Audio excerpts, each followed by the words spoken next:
सो हर बार की तरह इस बार भी किंतु इंडिया लॉस्ट हो गया 408 রান ওয়ার্ল্ড রেকর্ড লস্ট কিন্তু ঘরের মাঠে ইন্ডিয়া হয়েছে 408 রানে।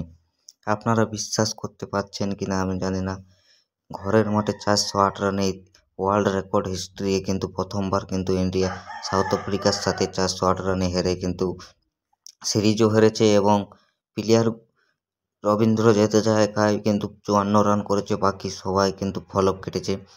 যশস্বী জয়সওয়ালও কিন্তু সেভাবে খেলতে পারেননি, কে রাহুলও নেই, ধ্রুব জুয়েল তো টিকতেই পারেননি। হারমার কিন্তু এখানে ভালো বল করেছে। সাই সুদর্শন বেশি বল খেললেও তিনি রান করতে পারেননি। 100 রান করতেই কিন্তু সব অলডাউন হয়ে যায় পুরো টিম ইন্ডিয়া। 408 রানে কিন্তু ম্যাচ জিতে যায়। 550 রান কিন্তু সাউথ আফ্রিকা লিড দিল, সেটি কিন্তু আর জিততে পারেননি টিম ইন্ডিয়া।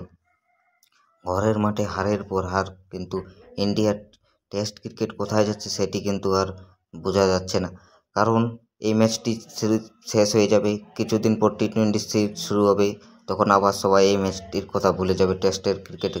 তো এটাই হচ্ছে, তো গৌতম গম্ভীর এবং অজিত আগারকার বারবার যে এই ভুলটি করছেন, তারা টিম সিলেকশন যেভাবে করেছে, তারা যেভাবে কোচিং করছে, তাতে কিন্তু টেস্ট ক্রিকেটটাকে তারা একদম ডুবিয়ে দিচ্ছে। ইন্ডিয়ার টেস্ট ক্রিকেট কোথায় ছিল এবং কোথায় নেমে গিয়েছে সেটি আজ পরিচয় হলো, কারণ ওয়ার্ল্ড হিস্ট্রি লস্ট ম্যাচ কিন্তু আজ ইন্ডিয়া হয়েছে। 408 রানে কিন্তু ম্যাচ এখনও পর্যন্ত কোনো টিমই কিন্তু হারেনি, সেটি কিন্তু আজ সাউথ আফ্রিকা হারিয়ে দেখে দিয়েছে ইন্ডিয়াকে, তার ঘরের মাটিতে হারিয়ে। তো ম্যাচ শুরু কিন্তু করার আগে কিন্তু একটি কিন্তু ঋষভ পান্ত বলে দিয়েছিল যে ম্যাচটি কিন্তু কোনো মজাক চলছে কেছে, তো একদম মজাক ही चल रहा है। 408 রানে ভাই কে হারে? এত বড় একটা ম্যাচ চলছে ঘরের মাটিতে, সেই ম্যাচটিও কিন্তু 50 ওভার পর্যন্ত কিন্তু টিকতে পারেননি পুরো টিম ইন্ডিয়া।